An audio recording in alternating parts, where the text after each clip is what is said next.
नमस्कार, आप देख रहे हैं इंडिया न्यूज मध्य प्रदेश छत्तीसगढ़ और आपके साथ मैं हूं आयुष सूर्यवंशी।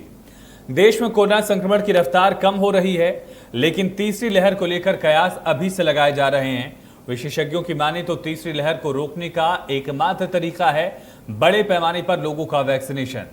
लेकिन हम आए दिन अलग अलग राज्यों में वैक्सीन की कमी की खबरें भी सुन रहे हैं। छत्तीसगढ़ भी इन्हीं राज्यों में शामिल है जो कि लगातार वैक्सीन की कमी का सामना कर रहा है। छत्तीसगढ़ के 16 जिलों में वैक्सीन नहीं है, जिससे इन जिलों में वैक्सीनेशन अधर में लटका हुआ है। प्रदेश के 7 जिलों में 100 से भी कम वैक्सीन उपलब्ध है।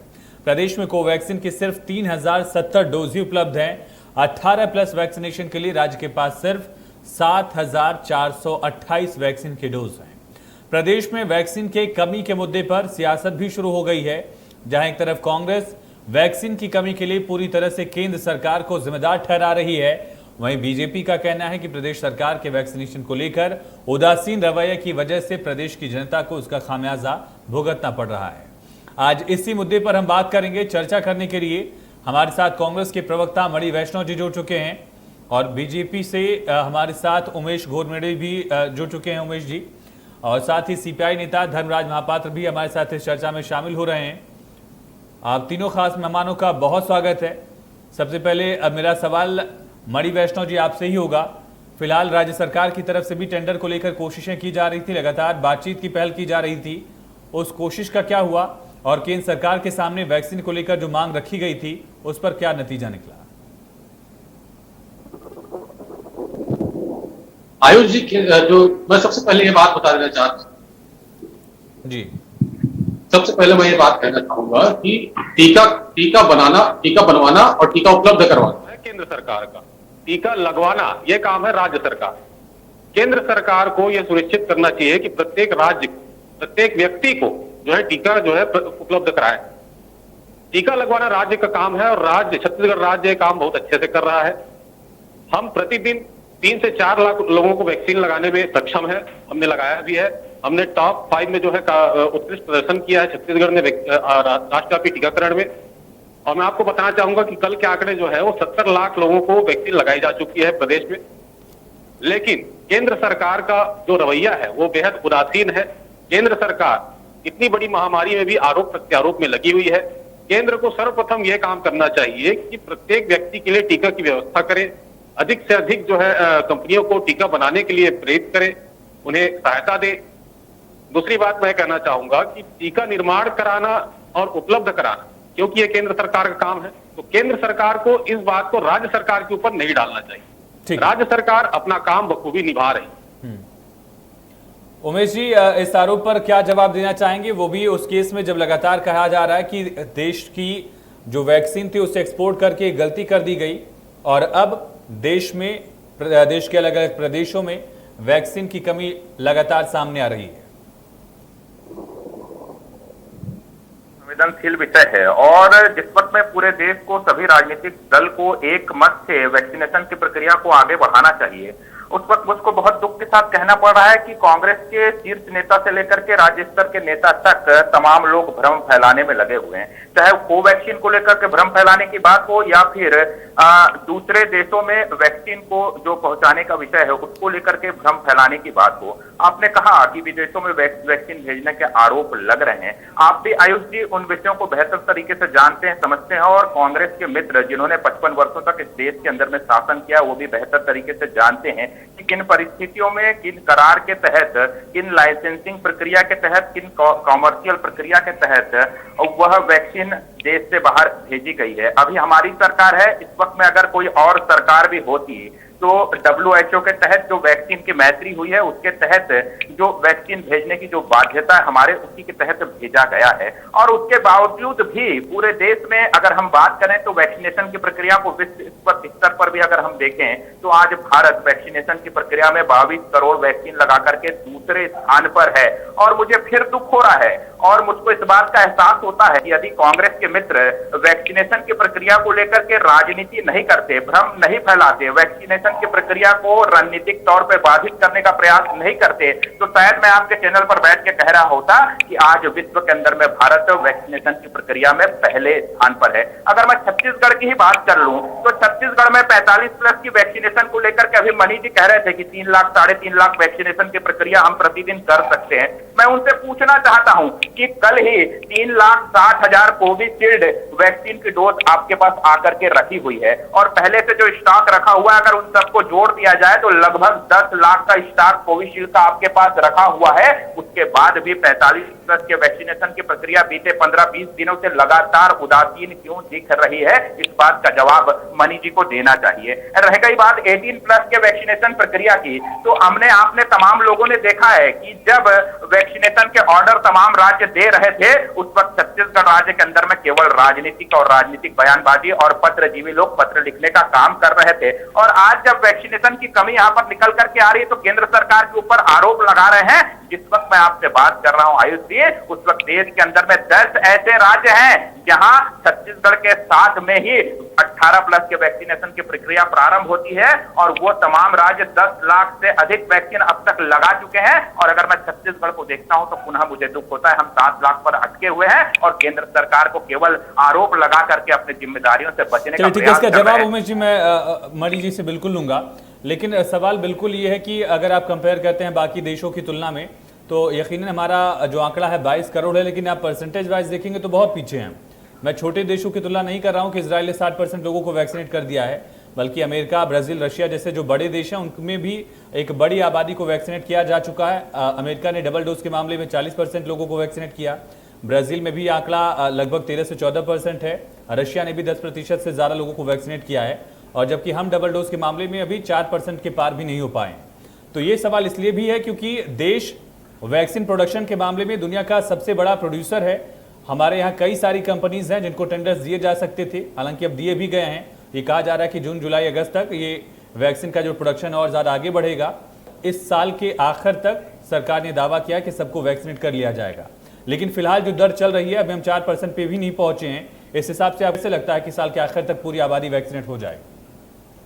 देखिए आयुष जी, बहुत महत्वपूर्ण सवाल, और मुझको लगता है कि इस सवाल का जवाब देश की जनता भी सुनना चाहती है। निश्चित तौर पे आपने बहुत महत्वपूर्ण सवाल किया है। मैंने प्रारंभ में कहा कि वैक्सीनेशन क्रिया निश्चित तौर पे भारत जैसे देश, हमारे देश जहां की जनसंख्या 130 करोड़ की जनसंख्या, अब तक वैक्सीनेशन की प्रक्रिया को तमाम भौगोलिक स्थितियों के बीच में आगे बढ़ाना निश्चित तौर पे हम सभी के लिए एक चुनौती है। लेकिन उस चुनौती के साथ ही साथ हमारे सामने विपक्ष के तौर पर जहां जहां पे कांग्रेस की सरकार है या अन्य राजनीतिक दलों की सरकार है, वह भी चुनौती बनकर के खड़े हो जाएंगे। इस बात का अंदाजा कम से कम देश के नागरिकों को नहीं था। जिस प्रकार की स्थितियां निर्मित हुई उसके बावजूद भी केंद्र सरकार लगातार वैक्सीनेशन की प्रक्रिया को आगे बढ़ाने के लिए कटिबद्ध है, और इसीलिए हम लक्ष्य लेकर के चल रहे हैं कि इस वर्ष के अंत तक, दिसंबर तक पूरे देश में 100% वैक्सीनेशन की प्रक्रिया पूर्ण हो जाए। और इसीलिए लगातार जो कंपनियां हैं उनके प्रोडक्शन की जो कैपेसिटी है उसको बढ़ाने का प्रयास किया जा रहा है। और अगस्त से समझता हूं कि उसमें दुगनी गति से प्रोडक्शन में तेजी आएगी और अगस्त से स्थितियां और बेहतर होंगी। ठीक है उमेश जी, मैं समझ गया आपका कहना है प्रोडक्शन बढ़ाया जाएगा, इसी आधार पर वैक्सीनेट किया जाएगा। मणि जी, मेरा सवाल आपसे है, जब वैक्सीन आई नहीं थी देश में तब राहुल गांधी ने ट्वीट किया कि किस वैक्सीन को इजाजत दी जाएगी, कौन सी वैक्सीन आ रही है, उसके कितने डोजेस होंगे, उसकी कीमत क्या होगी, क्या केंद्र सरकार फ्री में देगी, ये सवाल लगातार पूछा गया। जब वैक्सीन आ गई तो विपक्ष ने और सवाल पूछना शुरू कर दिया। अखिलेश यादव ने कह दिया कि बीजेपी की वैक्सीन हम नहीं लगवाएंगे। लगातार छत्तीसगढ़ की तरफ से भी ये बात कही गई थी और कोवैक्सीन को एक अरसे तक इजाजत देने के बाद, एक टाइम पीरियड के बाद इजाजत देने के बाद उसे रोक दिया गया था। 1 मार्च को प्रधानमंत्री ने वैक्सीन लगवाई, कोवैक्सीन का टीका लगवाया। 3 तारीख को उसके ट्रायल्स भी पूरे हो गए, नतीजे आ गए 4 तारीख तक, और छत्तीसगढ़ ने इसको अप्रूव किया वापस से करीब 15 मार्च तक। तो ये चीजें जो भ्रम की स्थिति से शुरुआती दौर में, ये क्यों न कहा जाए कि उसका खामियाजा आज हमें भुगतना पड़ रहा है? आयुष जी, किसी भी प्रकार का खामियाजा जनता को नहीं भुगतना पड़ रहा है। मैं आपको बताना चाहूंगा, पहले ही बताया मैंने कि राष्ट्रव्यापी टीकाकरण में छत्तीसगढ़ ने उत्कृष्ट जो है प्रदर्शन किया है सारे बाकी राज्यों से अगर तुलना की जाए। जहां तक कोवैक्सीन की बात है तो कांग्रेस वैज्ञानिक मापदंड को मानती है, कांग्रेस वैज्ञानिक मापदंड को मानती है, और किसी भी वैज्ञानिक मापदंड के पूरे होने से पहले टीकाकरण हम उस टिकट नहीं कराते। जिन लोगों ने इसे अप्रूव किया था वो खुद ही वैज्ञानिक थे। मणि जी, जिन लोगों ने उससे अप्रूव किया था वो वैज्ञानिक ही थे, मापदंड तय करने वाले वही लोग थे।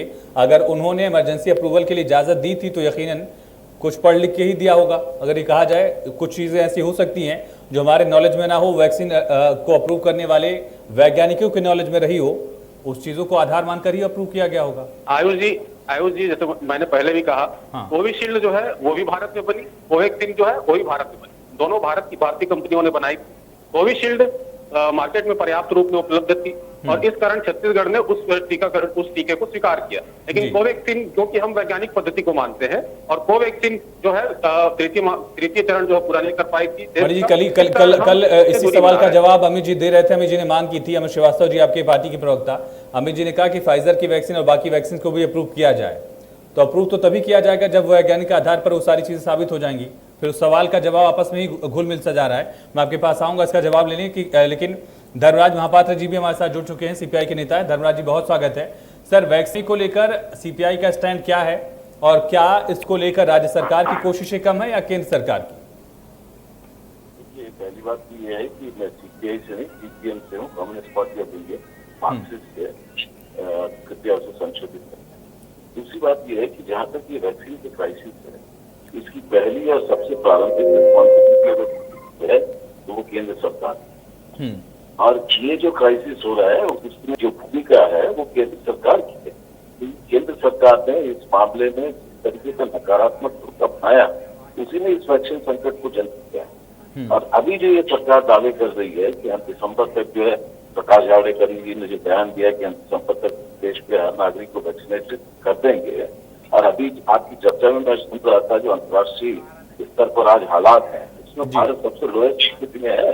और जिस रफ्तार में वैक्सीनेशन हो रहा है, उसमें कितने वर्ष लगेंगे उसके बारे में कोई गारंटी नहीं की। इसका सबसे बड़ा कारण क्या है? सबसे बड़ा कारण ये है, भारत एक ऐसा मुल्क है जो दुनिया में तो जो है वैक्सीन की आपूर्ति करने की क्षमता रखता है, लेकिन हमारे देश में जो लोग ये वैक्सीन बनाने की क्षमता है, केंद्र सरकार उन्हें भी लाइसेंस देने के लिए तैयार नहीं। 18 पब्लिक सेक्टर यूनिट्स ऐसी हैं जो ये कह रही हैं कि हम जो वैक्सीन बना सकते हैं, लेकिन केंद्र सरकार उनको लाइसेंस देने के लिए तैयार नहीं है। या सीरम इंस्टीट्यूट को यह अधिकार दिया जाए, क्यों जो है कि कोवैक्सीन बनाने वाली भारत बायोटेक को यह अधिकार दिया जाएगा? हमारे देश में बहुत सारी भारतीय कंपनियां ऐसी हैं जिसमें सार्वजनिक क्षेत्र की सबसे बड़ी कंपनियां हैं जो इसका बड़े पैमाने पर उत्पादन कर सकती हैं, तो क्यों लाइसेंस नहीं दिया जा रहा? इसके लिए विशुद्ध रूप से जो केंद्र सरकार जिम्मेदार है। और सबसे दुर्भाग्य की बात यह है कि भारत के प्रधानमंत्री की प्राथमिकता भारत के आम जनता को वैक्सीनेट करने के बजाय अपने आप को दुनिया का नेता बताने की। क्यों जो है, जब हमारे देश में जो है वैक्सीनेशन की प्रक्रिया प्रारंभ नहीं हुई, उसके पहले जो है 6 करोड़ डोज से ज्यादा जो है वैक्सीन दुनिया के दूसरे मुल्कों में क्यों आपूर्ति की गई? क्यों जो है विदेश में निर्यात करने का अनुमति दिया गया? बुनियादी रूप से ये केंद्र सरकार की बात कर रहा हूँ, इसके लिए बुनियादी रूप से जो जिम्मेदार है वो देश केंद्र सरकार है। उन्होंने तो कह दिया था कि महाभारत के युद्ध जीत गए। ठीक है धर्मराज जी, ठीक है धर्मराज जी, जो आपने कहा उसी का जवाब उमेश जी देना चाह रहे हैं। उमेश जी, सवाल ये उठ रहा है कि क्या केंद्र सरकार ने दूसरी वेव को लेकर कैलकुलेशन की थी कि कब ये वेव आ सकती है और कितनी खतरनाक हो सकती है? और अगर ऐसा था तो फिर आज हमारे पास वैक्सीन की कमी की खबरें क्यों आ रही हैं? और इसके अलावा अभी तक 3000 लगातार मौतें सामने आ रही हैं। एक वक्त ऐसा था जब देश में लगातार 4000 के करीब डेली मौतें हो रही थी। ये चीजें अगर कैलकुलेटेड थी तो फिर ऐसा क्यों हुआ? आयुष जी, मैं समझता हूं कि भारत देश ही नहीं, दुनिया के लिए ये कोरोना महामारी नई थी और उससे निश्चित तौर पे हमारे देश ने तमाम संसाधन जुटाने के साथ ही साथ तमाम तैयारियों को आगे बढ़ाते हुए वैक्सीनेशन की प्रक्रिया को भी धरातल पर उतारते हुए आगे बढ़ने का काम यहाँ पर किया है। रह गई बात जिस प्रकार से कोविड महामारी को लेकर के चाहे पहली लहर की बात करें या दूसरी लहर की बात करें, हमारे देश के महान वैज्ञानिकों के बूते हम वैक्सीनेशन की प्रक्रिया को आगे बढ़ा रहे हैं और उन्हीं महान कोरोना योद्धा हमारे डॉक्टरों के बीते बूते इस महामारी से लड़ने का हम काम कर रहे हैं। उसके बावजूद भी वैक्सीनेशन की प्रक्रिया को लेकर के देश भर से लगातार छत्तीसगढ़ राज्य से सवाल उठाने वाले इन तमाम लोगों से मैं पूछना चाहता हूं, जब आपके पास पर्याप्त मात्रा में स्टॉक उपलब्ध है, अगर मैं छत्तीसगढ़ की बात कर लूं तो आज की डेट में 10 लाख कोविशील्ड का स्टॉक उपलब्ध है, फिर ये किस आधार पर कह रहे हैं कि वैक्सीन की कमी है? और लगातार भ्रम फैलाने की प्रक्रिया, मुझको तो कभी कभी आश्चर्य होता है कि यह लोग देश के हित में बात कर रहे हैं या किस प्रकार की बातें कर रहे हैं। केवल इस प्रकार का भ्रम फैलाना, अभी धर्मराज जी कह रहे थे, वो बहुत ही जिम्मेदार व्यक्ति हैं और उनको भी इस बात का एहसास होना चाहिए कि टीवी डिबेट में बैठ करके उनके इस प्रकार से दिए गए वक्तव्य से देश की जनता में, प्रदेश की जनता में भ्रम का वातावरण निर्मित हो सकता है। जिस प्रकार का भ्रम इस प्रदेश के स्वास्थ्य मंत्री आदरणीय टी.एस. सिंहदेव ने कोवैक्सीन को लेकर के फैलाया था,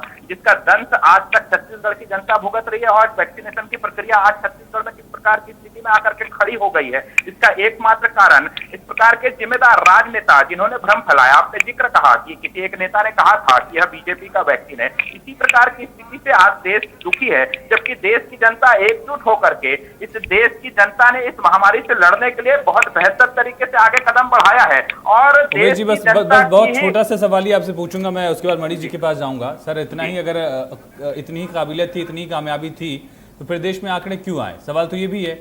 मामला कोर्ट तक पहुंचा है, कोर्ट ने वैक्सीनेशन को लेकर जवाब मांगा कि जो बजट में प्रावधान किए गए थे उसका इस्तेमाल कैसे किया गया, किस आधार पर कहा जा रहा है कि वैक्सीनेट कर दिया जाएगा। तमाम सवाल पूछे जा रहे हैं कोर्ट्स की तरफ से भी। सवाल तो वही है कि अगर इतनी ही कामयाबी थी हमारी, तो लगातार रोज अभी तक 3000 मौतें हो रही हैं रोज। सरकार इस बात को लगातार जिक्र कर रही है, आंकड़ा भी सामने आ रहा है। इसे कामयाबी के तौर पर कैसे देखा जाए? ले लीजिए, ऑक्सीजन पे कोई क्राइसिस नहीं है। और हमारे जो बड़े बड़े केंद्रीय मंत्री हैं, इंक्लूडिंग स्वास्थ्य मंत्री, वो जाकर जो है उनको तमगा लगाकर ये कर रहे हैं। और आप एक तरफ जो है देश के कोरोना वॉरियर्स की बात कर रहे हैं, डॉक्टर्स को जो खुलेआम एलोपैथी को गाली दे रहे हैं। ठीक है धर्मराज जी, जवाब दे रहे हूँ जी, सुन लेते हैं। जाने गवाही है जो उनका प्राथमिक रूप से अपमान कर रहे हैं, उनका महिमा मंडन कर रहे हैं। आप उमेश जी, किसको भ्रम फैलाने का आरोप लगा रहे हैं? उमेश जी, सबसे बड़े इंसानियत के दुश्मन मौजूदा केंद्र सरकार। उमेश जी, आज इस देश में ये जो हालत खड़ा हुई है उसके लिए अगर यहाँ पर बैठ करके भ्रम फैला रहे हैं, फिर उसको धार्मिक रंग देने का काम कर रहे हैं, फिर एलोपैथी बनाम आयुर्वेदिक बनाम आप योग इस प्रकार की स्थिति निर्मित कर रहे हैं, तो यह तो उचित नहीं है। आयुष जी, आपने महत्वपूर्ण सवाल किया है, उसका जवाब मैं समझता हूँ कि आपके दर्शक भी सुनना चाहते हैं। ठीक है, और जल्दी भ्रम फैलाने वाले लोग बीच में। ठीक है धर्मराज जी, सुन लेते हैं एक बार जो आपने सवाल पूछा उसी का जवाब दे रहे हैं उमेश जी। हाँ, फिर मैं मणि जी के पास जाऊंगा। सवाल किया है, निश्चित तौर पे यदि कहीं कोई कमी है, निश्चित तौर पे इसमें कहीं कोई इनकार नहीं है। वैक्सीनेशन की प्रक्रिया से लेकर के कोरोना से लड़ाई में केंद्र सरकार। धर्मराज जी एक बार सुन लेते हैं, धर्मराज जी एक बार सुन लेते हैं, धर्मराज जी एक बार सुन लेते हैं क्या कह रहे हैं उमेश जी। जो सवाल आपने पूछा उसी का जवाब दे रहे हैं, जवाब सुन लीजिए। ठीक है उमेश जी, कहिए। निश्चित तौर पे केंद्र सरकार उसका जवाब देगी और मेरे ख्याल में 30 जून को कोर्ट में इसकी फिर से हियरिंग होनी है और जो मामला न्यायालय में सुनवाई होनी है उस विषय पर मुझको लगता है कि डिबेट में चर्चा करना उचित नहीं होगा।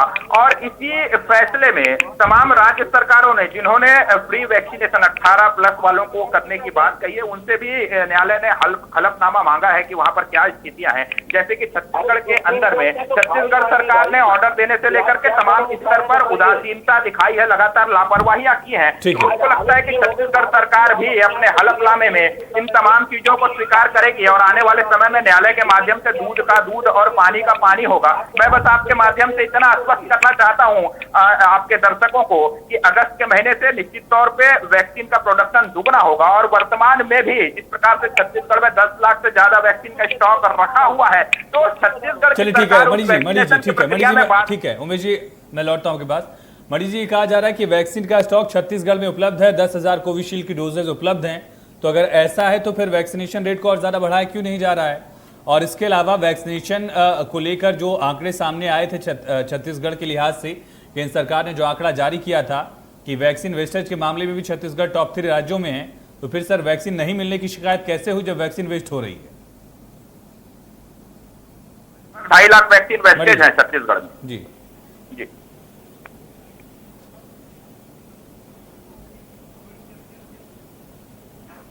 अफवाह की बात करती है, लेकिन जब गोबर से कोरोना ठीक करने की और गौमूत्र से कोरोना ठीक करने की बात आती है तब भाजपा चुप हो जाती है।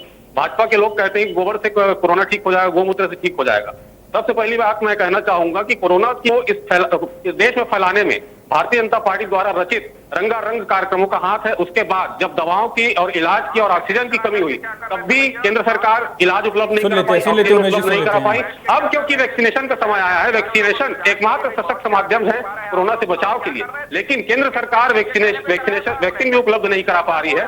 आपको उमेश गोरमड़ा जी बीच में ना बोलिए, आप जब बोल रहे थे तो मैं सुन रहा था। आप भी मेरी बात ध्यान से सुनिए कि वैक्सीन को उपलब्ध कराना और वैक्सीन बनवाना ये केंद्र सरकार का काम है, वैक्सीन लगवाना, टीकाकरण करवाना ये राज्य सरकार का काम है, और वैक्सीन उपलब्ध कराने में केंद्र सरकार पूरी तरह से विफल रही है। वैक्सीन वेस्टेज को लेकर जो आरोप लग रहे हैं, मणि जी छोटा सा कमेंट आपका उस पर, फिर मैं धर्मराज जी के पास जाऊंगा। ठीक है मणि जी, वैक्सीन वेस्टेज को लेकर जो आरोप लग रहे हैं उस पर क्या कहना है? केंद्र में बैठी है वो कह रही कि हो जाएगा, कैसे होगा इसका जवाब न नरेंद्र मोदी जी के पास है न भाजपा की सरकार के पास है। अभी तक लाखों मौतें हो चुकी हैं, लाखों लोग बिस्तर में हैं और लाखों लोग। मेरे पास वक्त कम है मणि जी, वैक्सीन वेस्टेज को लेकर जो सवाल पूछे जा रहे हैं उस पर क्या कोई जवाब है? राजस्थान से लेकर छत्तीसगढ़ और झारखंड, जहां जहां कांग्रेस सत्ता में है वहीं आरोप लग रहे हैं ज्यादा। केंद्र सरकार द्वारा चलाया जा रहा कोविन ऐप जो बनाया गया था, उस कोविन अनुसार ही छत्तीसगढ़ में जो वैक्सीन वेस्टेज का प्रतिशत है वो 1% से भी कम है, और 18 से 35 वाली जो वैक्सीन है उसकी वेस्टेज का प्रतिशत जो है वो 0.29% है। तो ये जो कह रहे हैं कि वैक्सीन छत्तीसगढ़ में वेस्ट हो रहा है, तो मैं इनसे पूछना चाहूंगा कि केंद्र सरकार के लोगों को, नरेंद्र मोदी जी को, स्वास्थ्य मंत्री जी को क्या अपने ही बनाए ऐप पर भरोसा नहीं है? मेरे पास वक्त कम है धर्मराज जी, ठीक है धर्मराज जी, मेरा सवाल आपसे है, फिलहाल जिस दर से वैक्सीनेशन छत्तीसगढ़ और देश में चल रहा है, उससे आपको उम्मीद है कि साल के आखिर तक जो दावा किया गया है पूरी आबादी वैक्सीनेट हो जाएगी? ये हमारे दावों के अतिरिक्त और कुछ नहीं है, इनका वास्तविकता से कोई संबंध नहीं है। ये तभी संभव होगा जब हम छत्तीसगढ़ सरकार से ये बात स्पष्टता के साथ कहना चाहते हैं, छत्तीसगढ़ सरकार को भी इस मामले में पहल करनी होगी। केवल भारत सरकार के भरोसे इस वैक्सीनेशन को पूरा नहीं किया जा सकता। आज जो भारत की मौजूदा सरकार है उस सरकार के ये खुद में नहीं है, वो इस मामले बिल्कुल अगंभीर है। हम तो ये कहते हैं कि ये सबसे बड़े अपराधी हैं मौजूदा इस परिस्थिति के लिए, क्योंकि इन्होंने जो है नवंबर-दिसंबर में ये कह दिया था गो कोरोना, जो ताली बजवा के, थाली पिटवा के तो कह रहे थे कि कोरोना को हम भगा देंगे, जो सार्वजनिक रूप से प्रधानमंत्री बयान दे रहे थे ये महाभारत युद्ध लड़ा जा रहा है, 21 दिन में हम जो है ये जंग जीत लेंगे, इन्होंने ये उनकी अवैज्ञानिक। ठीक है, मेरे पास वक्त कम है, उमेश जी जल्दी से जवाब दिए। सरकार के लिए ठीक है, करना, देश की जनता को एकजुट करना क्या इनकी नजर में पाप है? क्या मोदी जी के कहने मात्र से देश की जनता एकजुट हो जाती है, जनता कर्फ्यू का पालन करती है, एकजुटता का संकेत देती है? तो क्यों विपक्ष के नेताओं के पेट में दर्द हो जाता है कि ऐसा कौन सा नेता आ गया मोदी जी के नेतृत्व में कि उनके कहने मात्र से पूरी जनता सारी बात मानती है और एकजुट हो जाती है? और अगर हमने अपने कोरोना वॉरियर्स का उत्साहवर्धन किया ताली और थाली बजा करके, जो वो महान काम कर रहे हैं उसको प्रोत्साहित करने का काम किया, तो इनके पेट में दर्द क्यों हो रहा है? बहुत शुक्रिया मणि जी आपका, उमेश जी आपका, धर्मराज जी आपका इस चर्चा में जुड़ने के लिए। सरकार दावा कर रही कि वैक्सीनेट कर दिया जाएगा इस साल के आखिर तक पूरी आबादी को, और सरकार की तरफ से यह भी दावा किया जा रहा है कि बाकी टेंडर्स भी जारी किए जा रहे हैं ताकि इसका प्रोडक्शन वैक्सीन का बढ़ाया जा सके। फिलहाल इन दावों में दम कितना है आने वाले वक्त में पता चलेगा। फिलहाल इस चर्चा में इतना ही। खबरें लगातार जारी हैं, बने रहें।